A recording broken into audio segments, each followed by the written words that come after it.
Hai teman-teman, apa kabar semuanya? Pasti udah pada tahu kan kalau merokok itu bahaya. Tapi, mungkin ada beberapa hal yang belum kalian sadari. Pernah kepikiran nggak sih kalau merokok itu bisa bikin obat yang kita minum jadi nggak mempan? Serius, ini bukan clickbait, ini fakta yang jarang diketahui. Merokok itu bisa bikin obat yang kita minum jadi kayak nggak berguna. Kok bisa? Yuk kita cari tahu lebih lanjut. Soalnya, zat-zat di dalam rokok itu bisa bikin kerja obat di tubuh kita jadi kacau. Zat-zat ini mengganggu proses metabolisme obat. Nah, di video kali ini, kita bakal bahas tuntas gimana rokok bisa ngerusak pengobatan kita.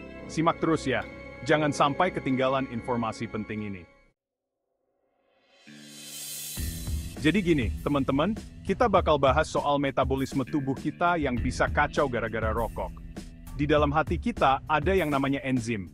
Enzim ini sangat penting untuk berbagai fungsi tubuh. Enzim ini tugasnya bantu tubuh kita buat cerna obat dan zat-zat lain yang masuk ke dalam tubuh. Nah, si rokok ini bisa bikin enzim di hati kita, terutama yang namanya CYP1A2. Jadi kerja berlebihan. Ini bisa sangat berbahaya. Akibatnya, obat yang harusnya diserap sama tubuh, keburu dihancurin sama enzim ini. Tubuh kita jadi nggak bisa manfaatin obat dengan baik. Jadinya, obatnya jadi kurang manjur deh. Efektivitas obat bisa turun drastis. Contohnya obat asma kayak theophylline, yang sangat penting buat penderita asma. Obat pengencer darah kayak warfarin, yang digunakan untuk mencegah penggumpalan darah. Atau bahkan obat antidepresi kayak amitriptyline dan clozapine, yang sangat penting untuk kesehatan mental. Semuanya bisa jadi kurang efektif gara-gara rokok. Jadi penting banget buat kita hindari rokok demi kesehatan kita. Gak cuma bikin kerja obat jadi kacau, rokok juga bisa bikin penyerapan obat jadi nggak maksimal. Nikotin di dalam rokok itu punya efek vasokonstriktor, teman-teman. Artinya, pembuluh darah kita jadi menyempit. Nah, kalau pembuluh darah di lambung dan usus kita menyempit, otomatis penyerapan obat juga jadi terganggu. Obat diabetes kayak insulin, atau obat maak kayak ranitidin dan cimetidin, bisa jadi kurang efektif gara-gara ini. Bahaya banget kan? Efek samping, makin parah. Udah gitu, merokok juga bisa bikin efek samping obat jadi makin parah. Kok bisa? Karena rokok itu ngerusak sistem metabolisme tubuh kita.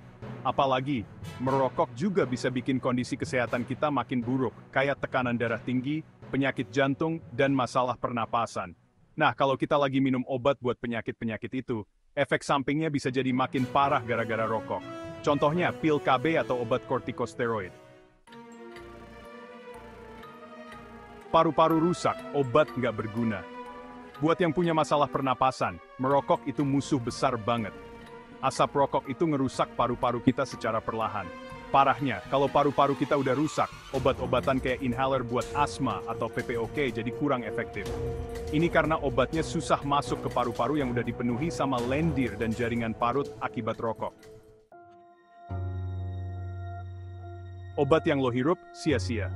Terakhir, buat yang pakai obat hirup kayak inhaler nikotin atau obat asma, merokok itu bisa bikin pengobatan lo jadi sia-sia. Kenapa? Karena asap rokok itu ngerusak saluran pernapasan kita.